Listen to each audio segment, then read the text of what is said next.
விடு விடுவெனவே வாலிப மனது விண்வெளி விண்வெளி ஏறும். மன்னவா ஒரு கோயில் போய் இந்த மாளிகை எதற்காக? தேவியே என் ஜீவனே இந்த ஆலயம் உனக்காக.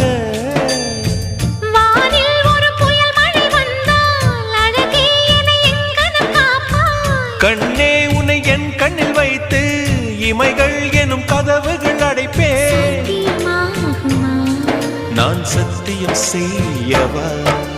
தொடு தொடுவெனவே வானவில் என்னை தூரத்தில் அழைக்கின்ற நேரம். உவா